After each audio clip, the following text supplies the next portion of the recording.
ሰላም ጤና ይስጥልኝ እንደምን ቆያችሁ ከቻናል 1 ቴሌቪዥን የሚተላለፍላችሁ የዜና ሰዓታችን ላይ ትገኛላችሁ ለመላው ክርስትና እምነት ተከታዮች በሙሉ እንኳን ለደብረ ታቦር ቡሄ በዓል በሰላም አደረሳችሁ እያልኩኝ ከሀገር ውስጥና ከውጭ እንዲሁም ቢዝነስ ዘገባዎችን ጨምሮ ወደ እናንተ እናደርሳለን ዜናዎች እየመራው አብሬያችሁ ቆይታ ማድረገው ነው ይፍራት አጥላው ነኝ መልካም ቆይታ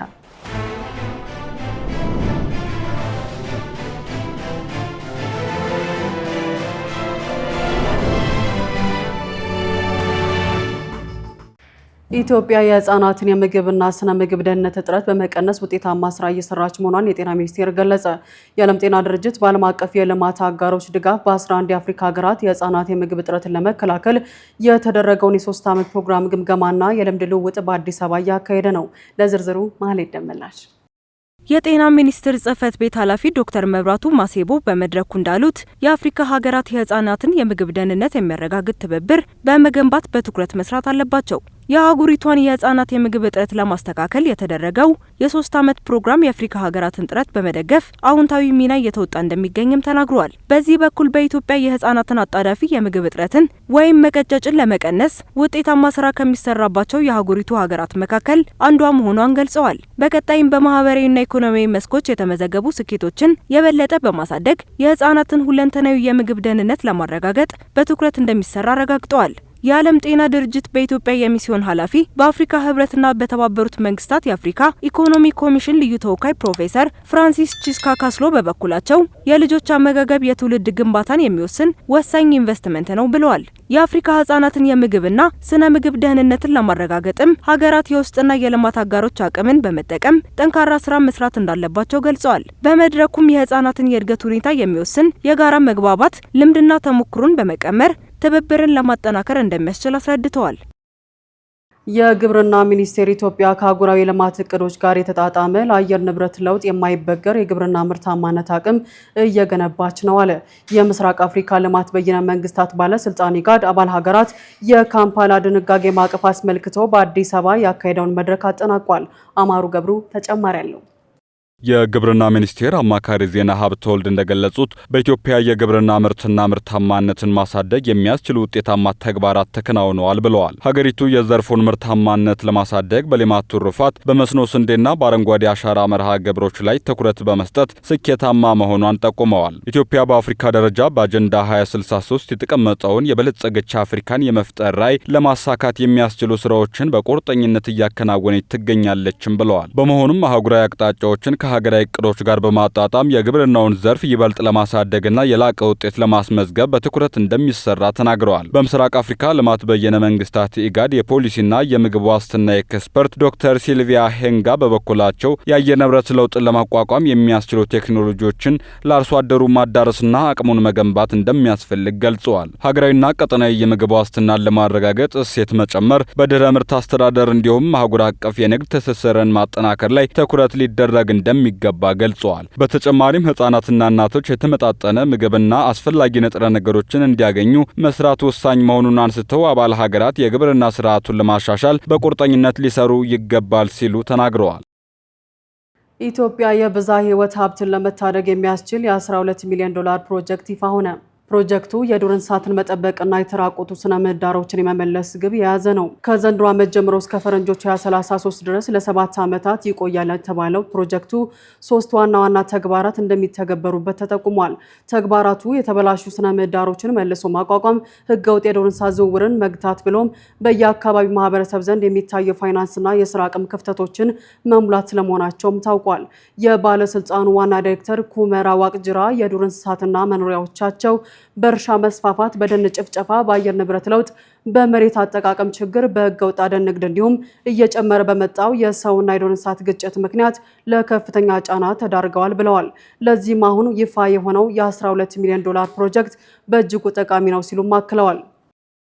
ኢትዮጵያ የጨረር ቴክኖሎጂን ከሕክምናው በተጨማሪ በተለያዩ ማህበራዊና ኢኮኖሚያዊ ዘርፎች ላይ እየተጠቀመች እንደምትገኝ ተነገረ። የኢትዮጵያ ቴክኖሎጂ ባለስልጣን በሕክምናው ዘርፍ ለምርመራ ዓላማ ጥቅም ላይ እየዋለ በሚገኘው የጨረር ቴክኖሎጂ አገልግሎትን በተመለከተ ከሚመለከታቸው ባለድርሻ አካላት ጋር ወርክሾፕ አካሂዷል። ለዝርዝሩ አማሩ ገብሩ በወርክሾፑ ላይ የባለስልጣኑ ዋና ዳይሬክተር ዶክተር ሰለሞን ጌታቸው እንደገለጹት ባለስልጣኑ ቁጥጥር ከሚያደርግባቸው ቴክኖሎጂዎች መካከል የጨረር ቴክኖሎጂ አንዱ ነው ብለዋል። ኢትዮጵያ የጨረር ቴክኖሎጂን በሕክምናው ብቻ ሳይሆን በተለያዩ ማህበራዊና ኢኮኖሚያዊ ዘርፎች ላይ እየተጠቀመች እንደምትገኝም ተናግረዋል። ዋና ዳይሬክተሩ በጥናታቸው እንዳመላከቱት የጨረር ቴክኖሎጂ ለሕክምና ምርመራ ጥቅም ላይ በሚውልበት ወቅት የጨረር መጠን አጠቃቀም ከቦታ ቦታና ከባለሙያ መለየት መስተዋሉን ጠቁመዋል። ይህም በጨረር ቴክኖሎጂና በሌሎች የሕክምና ባለሙያዎች እንዲሁም የሕክምና ተገልጋዮች ላይ የጎንዮሽ ጉዳት ሊያስከትል እንደሚችል ገልጸዋል። በሕክምና ዘርፉ ደህንነቱ የተጠበቀና ትክክለኛውን መጠን ግምት ውስጥ ያስገባ የጨረር ቴክኖሎጂን ለምርመራም ሆነ ለሕክምና አገልግሎት መጠቀም እንደሚገባ አስገንዝበዋል። የጨረር ቴክኖሎጂ ለሕክምና ምርመራ ሲውል የታካሚውን ወቅታዊ የጤናና የአካል ሁኔታ ግምት ውስጥ ማስገባት እንደሚገባ የተናገሩት ደግሞ በጥናቱ በአማካሪነት የተሳተፉት ፕሮፌሰር ሰይፈ ተፈሪ ናቸው። ጥናቱ ዓለም አቀፍ ተሞክሮዎችና በሕክምናው ዘርፍ መሳተፍ የሚገባቸውን ባለሙያዎች ማሳተፉን ገልጸዋል። በኢትዮጵያ በተለያዩ የሕክምና ተቋማት የጨረር ቴክኖሎጂን ለሕክምና ምርመራ እየተጠቀመን ብንሆንም ወጥ በሆነ መንገድ እየተተገበረ ባለመሆኑ ጥናቱ ይህንን ችግር በመፍታት በኩል የራሱን አስተዋጽኦ ያበረክታል ብለዋል። ሌላኛው በጥናቱ በአማካሪነት የተሳተፉት ፕሮፌሰር ዳንኤል ዘውድነ በበኩላቸው ጥናቱ በተለያዩ ጊዜያት ሆስፒታሎች በተናጠል ሲያከናውኑት ከነበረው ጥናት በይዘቱም ሆነ በስፋቱ ከፍ ያለ መሆኑን ጠቆሞ በዘርፉ የሚስተዋሉ ችግሮችን ለመፍታት አስተዋጽኦ እንደሚያበረክት ተናግረዋል። የጨረር ቴክኖሎጂን ለሕክምና ምርመራ ስንጠቀም ለታካሚውም ሆነ ለዘርፉ ባለሙያ ደህንነትን በሚያረጋግጥ መልኩ መሆን እንዳለበትም ጥናቱ ምክረ ሐሳብ ያካተተ መሆኑን ገልጸዋል። በበዓለ ደብረ ታቦር የኢየሱስ ክርስቶስ በደብረ ታቦር ብርሃነ መለኮቱን ክብረ መንግስቱን መግለጡን በማሰብ የሚከበር በዓል ነው። የኢትዮጵያ ኦርቶዶክስ ተዋሕዶ ቤተክርስቲያን ከምታከብራቸው 9 አበይት በዓላት አንዱ የደብረ ታቦር በዓል ነው። ለዝርዝሩ አናውል ተስፋ። በየዓመቱ ነሐሴ 13 ቀን የሚከበረው ይህ ባህል መሰረቱ ኢየሱስ ክርስቶስ ነው። ኢየሱስ ክርስቶስ 3ቱ ደቀ መዛሙርትን ጴጥሮስ፣ ያዕቆብና ዮሐንስን ይዞ ወደ ደብረ ታቦር ተራራ በመውጣት ፊቱ እንደ ፀሐይ በርቶ ልብሱ እንደ ብርሃን ነጭ ሆኖ ብርሃነ መለኮቱ የተገለጠበት ነው። በዚህም ጊዜ እግዚአብሔር አብ የምወደው ልጄ ይህ ነው እርሱን ስሙት የሚል ድምፅ አሰምቷል። ከቤተ ክርስቲያን ውጭም ይህ ዕለት ቡሄ ተብሎ በልዩ ትውፊት ይከበራል። ሕፃናትም ጅራፋቸውን ይዘው እያጮሁና እየዘመሩ በየቤቱ ይዞራሉ። ችቦ ይበራል፣ ሙልሙል ዳቦም ይታደላል። ትርጉሙም ቡሄ ማለት በራ ብርሃን ወይም የተገለጠ ማለት ነው። የክረምቱ ጨለማና ጭጋግ አልፎ ወደ ብሩ የምንሸጋገርበት ወቅት መሆኑን ያመላክታል። ሙልሙል ዳቦና ችቦ ጌታ ብርሃነ መለኮቱን ሲገልጥ ምሽት በመሆኑ እረኞች ሳይመለሱ ቀርተው ወላጆቻቸው ችቦ አብርተውና ዳቦ ይዘው ፍለጋ የመውጣታቸውን ትውፊት ለማስታወስ ቡሄ ለሚሉ ልጆች ሙልሙል ዳቦ ይሰጣል፣ ችቦም ይበራል። የጅራፍ ድምፅ ልጆች ጅራፍ የሚያጮህበት ምክንያት አብ የምወደው ልጄ ነው ሲል ሐዋርያቱ ደንግጠው የወደቁበትን የመለኮት ድምፅ ለማስታወስ ነው።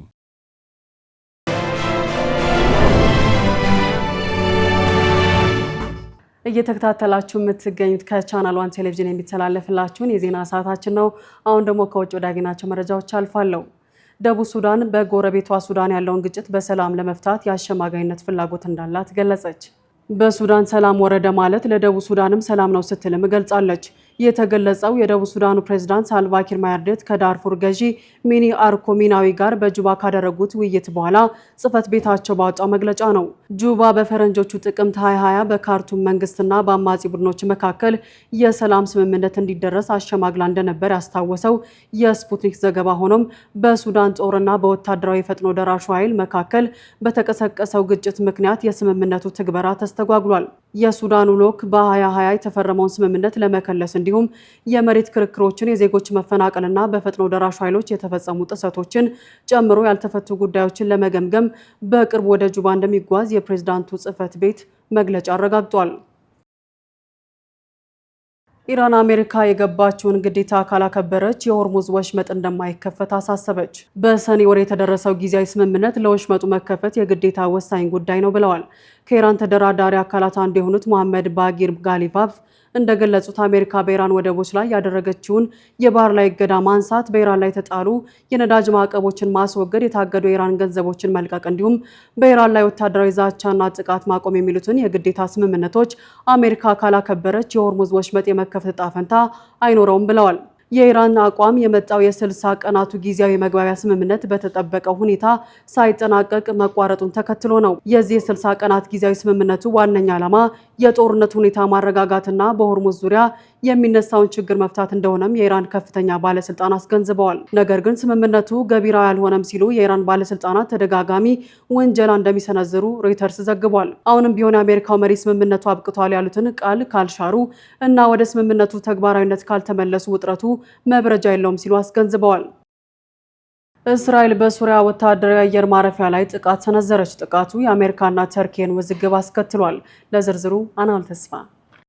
የሶሪያ መንግስት መገናኛ ብዙሃን እንደዘገቡት እስራኤል በሰሜን ምዕራብ ሶሪያ በሚገኝ ወታደራዊ የአየር ማረፊያ ላይ 8 የአየር ጥቃቶችን የፈጸመች ሲሆን በጥቃቱም የአውሮፕላን ማረፊያ መንገዱና የቁሳቁስ ማከማቻዎች ጉዳት ደርሶባቸዋል። የሶሪያ መንግስት ቴሌቪዥን የወታደራዊ ምንጭን ጠቅሶ እንደዘገበ ከሆነ ጥቃቱ ትላንትና በኢድሊብ ግዛት በሚገኝ የአቡ አልዱሃር ወታደራዊ አየር ማረፊያ ኢላማ ያደረገ ነው። እንደ ሶሪያ ባለስልጣናትና በአየር ማረፊያ አቅራቢያ እንደሚኖሩ ነዋሪዎች ገለጻ ጥቃቱ በንብረት ላይ ጉዳት ያደረሰ ቢሆንም በሰው ህይወት ላይ ግን ጉዳት አላደረሰም። ሆኖም አንድ ከፍተኛ የእስራኤል ባለስልጣን በአሜሪካ መገናኛ ብዙሃን እንደተናገረው እስራኤል ከጥቃቱ በፊት ለዋሽንግተን ማሳወቋንና በጣም ጥንቁቅ የተባሉ የመረጃ ግኝቶች ማጋራቷን ገልጸዋል። ይህም ጥቃት ከመጋቢት ወር ወዲህ እስራኤል በሶሪያ መንግስት ይዞታዎች ላይ የፈጸመችው የመጀመሪያው ጥቃት ሲሆን የፕሬዝዳንት በሽር አልሳድ መንግስት ከወደቀ በኋላ በአቡል አልዱሃር የጦር ሰፈር ላይ የተሰነዘረ የመጀመሪያው ነው ተብሏል። የሶሪያም የውጭ ጉዳይ ሚኒስተር ጥቃቱን አጥብቆ የኮነነ ሲሆን ድርጊቱንም ምክንያት አልባ ወረራና የአገሪቱን ሉዓላዊነት የጣሰ ሲል ገልጾታል። ደማስቆ የተባበሩት መንግስታት ድርጅት የጸጥታው ምክር ቤት እስራኤል በሶሪያ ግዛት ላይ በየጊዜው የምታደርሰውን የሉዓላዊነት ጥሰት ላይ ጠንካራ አቋም እንዲይዝ ጥሪ አቅርባለች። በቱርክ የአሜሪካ አምባሳደርና የሶሪያና ኢራቅ ልዩ መልእክተኛ ቶም ባራክ የተረጋገጠው የእስራኤል ጥቃት ለቀጠናው መረጋጋት የማይበጅ አስፈላጊና የውጥረት ማባባሻ ሲሉ ገልጠውታል። ቱርክም በበኩሏ ጥቃቱን ያወገዘች ሲሆን ድርጊቱም ዓለም አቀፍ ሕግን የጣሰ መሆኑን ገልጻ የዓለም አቀፍ ማህበረሰብም በእስራኤል ድርጊት ላይ ጠንካራ አቋም እንዲይዝ አሳስባለች። በተመሳሳይም ዮርዳኖስም እስራኤልን ምክንያት አልባ ወረራ የፈጸመችና የሶሪያን ሉዓላዊነትና የግዛት አንድነት የጣሰች ስትል ከሳለች። የእስራኤል ጦር ስለ ጉዳዩም እስካሁን በይፋ የሰጠው አስተያየት የለም። ደቡብ ኮሪያ ከአሜሪካ ጋር የምታደርገውን ዓመታዊ የጋራ ወታደራዊ ልምምድ በዋሽንግተን ጥያቄ መሰረት በ6 ቀናት እንደምታሳጥር የመከላከያ ሚኒስትሩ አስታወቁ። ሴኡል የ26ቱን ወታደራዊ ልምምድ ጊዜና ስፋት የተስተካከለው ከአሜሪካ ወገን በቀረበ ሀሳብ ምክንያት ነው ብላለች። አማሩ ገብሩ ተጨማሪ አለው። ልምምዱ እንደታቀደው እንደ አውሮፓውያን አቆጣጠር ነሐሴ 21 ላይ ይጠናቀቃል። ይህ የሆነው ዶናልድ ትራምፕ ከሰሜን ኮሪያው መሪ ኪም ጆንጉን ጋር ያላቸውን በጣም ጥሩ ግንኙነት በመጥቀስ ከደቡብ ኮሪያ ጋር የሚያደርጉትን ልምምዶች ለመቀነስ እቅድ እንዳላቸው ካሳወቁ በኋላ ነው። የደቡብ ኮሪያ የውጭ ጉዳይ ሚኒስትር ቾ ህዩዋን በፓርላማ ላይ እንደተናገሩት የደቡብ ኮሪያም ሆነ የአሜሪካ ባለስልጣናት የትራምፕን እቅድ አስቀድመው አያውቁም ነበር ብለዋል። ወታደራዊ ልምምዶቹ በከፊል በመጠን ይቀንሳሉ ስትል ሴኡል አስታውቃለች። በልምምዱ ላይ ስለተደረጉ ቅነሳዎች ዝርዝር ጉዳዮች አሁንም ውይይት እየተደረገባቸው መሆኑ ተጠቅሷል። የሁለቱ ሀገራት ወታደራዊ ልምምድ ማጠሩ የተሰማው የአሜሪካ ባለስልጣናት ለዎል ስትሪት ጆርናል ትራምፕ ረዳቶቻቸውን ከኪም ጆንጉን ጋር እንዲገናኙ ግፊት እያደረጉ ነው ሲሉ ከተናገሩ በኋላ ነው። ምንጮች ለጋዜጣው እንደገለጹት የአሜሪካው ፕሬዝዳንት በሚቀጥለው የእስያ ጉብኝታቸው ወቅት ከኪም ጋር በአካል ተገናኝተው ለመወያየት እንደሚፈልጉ ተናግረዋል። ፕሬዝዳንቱ በህዳር ወር በቻይና በሚካሄደው የእስያ ፓሲፊክ የኢኮኖሚ ትብብር ስብሰባ ወቅት ከሰሜን ኮሪያው መሪ ጋር ሊገናኝ ይችላሉ ሲሉ ግምታቸውን አስቀምጠዋል። ቅዳሜና እሁድ ትራምፕ በትሩዝ ማህበራዊ ትስስር ገጻቸው ላይ እነዚህ ልምምዶች ውድ ከመሆናቸውም በላይ አብዛኞቹ ወጪዎች የሚሸፈኑት በዩናይትድ ስቴትስ ነው፣ ነገር ግን ሙሉ በሙሉ ተገቢ ያልሆነና ጠባጫሪነት የሚንጸባረቅበት ነው ብለዋል። የአውሮፓ የውሃ አካላት በሰው ልጅ ምክንያት በሚከሰት የአየር ንብረት ለውጥ ሳቢያ ከዚህ ቀደም ተመዝግቦ የማያውቅ ከፍተኛ የሙቀት መጠን ማስመዝገባቸው ተነገረ። ይህም ድንገተኛ የባህር ሙቀት በባህር ሕይወታውያንና በነዋሪዎች ሕይወት ላይ ከፍተኛ አደጋ ደቅኗል። ጸጋነሽ ተሰማ ተጨማሪ አላት። ባለፈው ሐምሌ ወር የሜዲተራኒያን ባህር አማካይ የሙቀት መጠን 27 ዲግሪ ሴንቲግሬድ የደረሰ ሲሆን በማዮርካ ደሴት አቅራቢያ የሚገኝ የውሃ ሙቀት መለኪያ ደግሞ 33 ዲግሪ ሴንቲግሬድ ሙቀት አስመዝግቧል። የዓለም የአየር ጸባይ አትሪቢዩሽን ሳይንቲስቶች ባካሄዱት ጥናት ለዚህ አስከፊ የሙቀት ማዕበል ዋነኛው መንስኤ በሰው ልጅ እንቅስቃሴ ሳቢያ የመጣው የአየር ንብረት ለውጥ መሆኑን አረጋግጠዋል። በጥናቱ መሰረት የሰዎች እንቅስቃሴ በሜዲተራኒያን ባህር ላይ የ2 ዲግሪ፣ በምዕራብ አውሮፓ ባህሮች ላይ ደግሞ የ1.4 ዲግሪ ሴንቲግሬድ ተጨማሪ ሙቀት አምጥቷል። የአየር ንብረት ተመራማሪዋ ክሌር በርገን እንደተናገሩት ሁኔታው የባህር ዳርቻ ነዋሪዎች ለምግብና ለገቢ የሚጠቀሙበትን የምግብ ሰንሰለት ሙሉ በሙሉ የማዛባትና በየብስ ላይም የከፋ አየር ንብረት ለማስከተል አቅም አለው። የባህር ሙቀት መጨመር እንደ ኮራል ያሉ የባህር ፍጥረታት በጅምላ እንዲሞቱ ከማድረጉም በላይ የወፎችና የባህር አጥቢዎችን የምግብ ምንጭ በመንጠቅ አጠቃላይ ስነ ምህዳሩን ያናጋዋል። የባህር ሳይንቲስቱ ጆን ብሩኖ እንደሚሉት አንዳንድ ዝርያዎች ቀዝቃዛ ውሃ ፍለጋ ወደ ሰሜናዊ ክፍሎች የተሰደዱ ቢሆንም ብዙዎች ግን ከአዲሱ የሙቀት መጠን ጋር መላመድ ወደማይችሉበት የመጨረሻው ደረጃ ላይ ደርሰዋል። በሳይንሳዊ ምግብና የንጥረ ነገሮች ምርምር ላይ በሚያተኩር የሕክምና መጽሔት ላይ የወጣ ጥናት በጣፋጭ መጠጦች ፍጆታና በወንዶች የፀጉር መመለጥ መካከል ከፍተኛ ግንኙነት መኖሩን ይፋ አደረገ። ሄሮዳስ ንጉሴ እንደሚከተለው ታቀርበዋለች። ጥናቱ የፀጉር መመለጥ ያጋጠማቸው ወንዶች ይህ ችግር ከሌለባቸው ወንዶች ይልቅ በሳምንት 2 እጥፍ የሚጠጋ የሶዳና የኃይል ሰጪ መጠጦችን እንደሚወስዱ አረጋግጧል። ይህም በፈሳሽ መልክ የሚወሰድ ከፍተኛ የስኳር መጠን ለፀጉር መርገፍ አንዱ ቀስቃሽ ምክንያት ሊሆን እንደሚችል አመላካች ሆኗል። የጥናቱ ውጤት እንደሚያሳየው የፀጉር መመለጥ አደጋው በሳምንት ውስጥ ከሚጠጣው የጣፋጭ መጠጥ መጠን ጋር በቀጥታ ይጨምራል። በሳምንት ውስጥ ከ1 እስከ 3 ሊትር የሚጠጡ ወንዶች ላይ የፀጉር መመለጥ አደጋው በ30 በመቶ የሚጨምር ሲሆን ከዚህ በላይ የሚወስዱ ወንዶች ላይ ደግሞ አደጋው እስከ 42 በመቶ ከፍ ይላል። በተጨማሪም ከፍተኛ የጣፋጭ መጠጥ ተጠቃሚ የሆኑ ወንዶች ላይ የጭንቀት ስሜት መብዛት፣ የተጠበሱ ምግቦችን ማዘውተርና የአትክልት ፍጆታ ማነስ በሰፊው ተስተውሏል። የተመራማሪዎቹ ጥናት የክትትል መረጃ ላይ የተመሰረተ በመሆኑ ሶዳ ወይም የኃይል መጠጦች በቀጥታ ፀጉርን ያመልጣሉ ብሎ ማጠቃለል እንደማይቻል አስገንዝበዋል። ይልቁንም እነዚህ መጠጦች በሰውነት ውስጥ ቀደም ብለው ያሉ እንደ የሰውነት መቆጣት፣ የሆርሞን መዛባትና ለጭንቀት የሚሰጡ ምላሾችን በማባባስ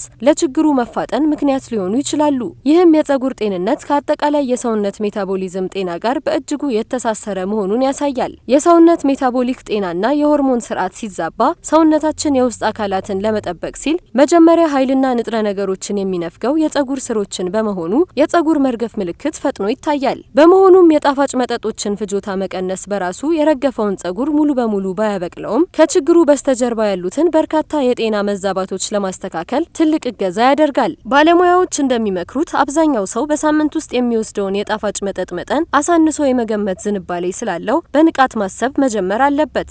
ጥናቱ የሰውነት ጤናን በመጠበቅ የፀጉርን ዕድሜ ማራዘም እንደሚቻል ግንዛቤ የፈጠረ ሆኗል። በትራምፕ አስተዳደር ወደ 400 የሚጠጉ የፌዴራል የመረጃ ቋቶች መወገዳቸው ተገለጸ። ይህ እርምጃ በሕዝብ ጤና፣ በትምህርትና በሌሎች በርካታ ዘርፎች ላይ አደጋ መደቀኑ ተጠቅሷል። ጸጋነሽ ተሰማ ተጨማሪ አላት። ዴታ ኢንዴክስ የተሰኘ የመረጃ ፖሊሲ ባለሙያዎች ተመራማሪዎችና አልሚዎች ቡድን ባወጣው አዲስ መረጃ መሰረት ባለፉት 18 ወራት ውስጥ ቢያንስ 28 የፌዴራል የመረጃ ቋቶች በሙሉ የቀነሱ ሲሆን 338 የሚሆኑት ደግሞ ለውጥ ተደርጎባቸዋል። ከተወገዱት ወይም ለውጥ ከተደረገባቸው መረጃዎች መካከል የፌዴራል የሕግ ማስከበር አካላት የጥፋተኝነት መዝገቦች፣ በህፃናትና ወጣቶች ላይ የሚፈጸሙ አካላዊ፣ ጾታዊና ስነ ልቦናዊ ጥቃቶችን የሚለኩ ጥናቶች እንዲሁም በዓለም ዙሪያ በሚገኙ የአሜሪካ ኤምባሲዎች የሚሰበሰቡ የአየር ብክለት መረጃዎች ይገኙበታል። ከ60 በላይ የፌዴራል መስሪያ ቤቶች ከተነኩባቸው መረጃዎች ውስጥ የህዝብ ጤና ዘርፍ በከፍተኛ ሁኔታ የተጎዳ ሲሆን አጠቃላይ ከተወገዱት ወይም ከተለወጡት መረጃዎች መካከልም 40 በመቶ ያህሉን ይሸፍናል። በጤና መረጃዎች ላይ ከተደረጉት ዋና ዋና ለውጦች አንዱ የዶናልድ ትራምፕን የጾታ ርዕዮት አከራካሪነትን መከላከልና ባዮሎጂካዊ እውነትን ወደ ፌዴራል መንግስት መመለስ የሚለውን አስፈጻሚ ትዕዛዝ ተከትሎ የቅርጽና የጾታ ማንነት ጥያቄዎችን ከመረጃ መሰብሰቢያዎች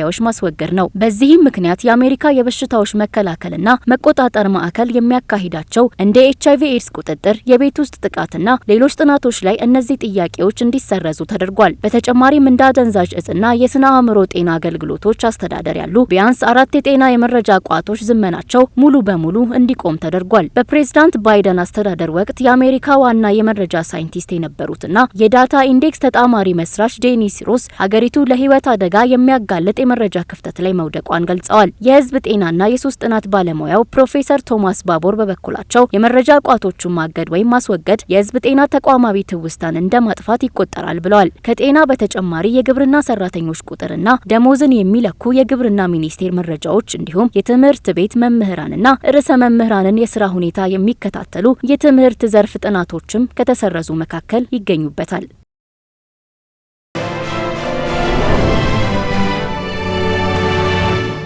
ሳምንቱን በታሪክ የምንቃኝበት ሰዓታችን ላይ ትገኛላችሁ። እንደ አውሮፓውያን አቆጣጠር ኦገስት 19 በ1960 ሶቪየት ህብረት ስፑትኒክ 5 በተሰኘች መንኮራኩር ወደ ህዋ እንስሳትን የላከችበት ዕለት ሲሆን እንስሳቱን በሰላም ተልኳቸውን አጠናቀው ወደ ምድር የተመለሱበትን ቀን እንቃኛለን። ያዘጋጀችው ሄሮዳስ ንጉሴ ናት። የዛሬው ሳምንቱን በታሪክ በሰው ልጅ የህዋ ምርምር ታሪክ ውስጥ በመንኮራኩር ወደ ህዋ ተነጥቀው በሰላም የተመለሱትን የመጀመሪያዎቹን ህይወት ያላቸውን ፍጥረታት ሁኔታና አጋጣሚ ሊያስቃኘን 66 ዓመታትን ወደ ኋላ ተጉዟል። እንደ አውሮፓውያን አቆጣጠር ኦገስት 19 ቀን በ1960 የሶቪየት ህብረት የህዋ ምርምር ኤጀንሲ ስፑትኒክ 5 የተሰኘውን መንኮራኩር ወደ ህዋ አመነጠቀ። መንኮራኩሩ ቤልካና ስትሬልካ የተባሉ ሁለት ውሾችን፣ 40 አይጦችንና ሁለት ትልልቅ አይጦችን እንዲሁም አንዲት ጥንቸልንና የተለያዩ ተክሎችን የያዘ ነበር። የዚህ ታሪካዊ ተልዕኮ ዋና ትኩረት የሆኑት ውሾቹ ቤልካና ስትሬልካ ሲሆኑ ተልዕኮ ህይወት ያላቸው ፍጥረታትን ወደ ህዋ ከላኩ በኋላ በሰላም ወደ ምድር ለመመለስ ከተሳካላቸው የመጀመሪያዎቹ ተልዕኮዎች መካከል ነበር። መንኮራኩሩ የውሾችን ምስል ለመቅረጽ የቴሌቪዥን ካሜራም ተሸክሞ ነበር። በጉዞ ወቅት በተደረገው የቴሌሜትሪ ክትትል መሰረትም ከተሳፈሩት ውሾች አንዷ ቤልካ በአራተኛው ምህዋር ዙር ላይ የመንቀጥቀጥ ህመም አጋጥሟት እንደነበር ተገልጧል። በዚህም ምክንያት ሶቪየት ህብረት ወደፊት የምታደርገውን የመጀመሪያውን የሰው ልጅ የህዋ ጉዞ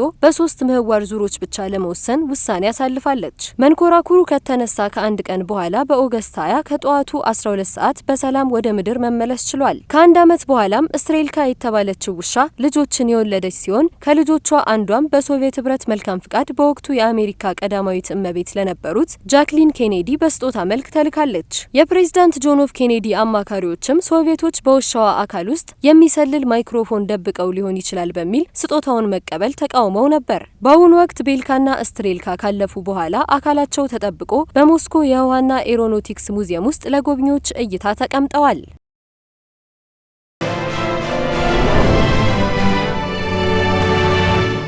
ወደ ቢዝነስ ዘገባዎች አልፋለሁ።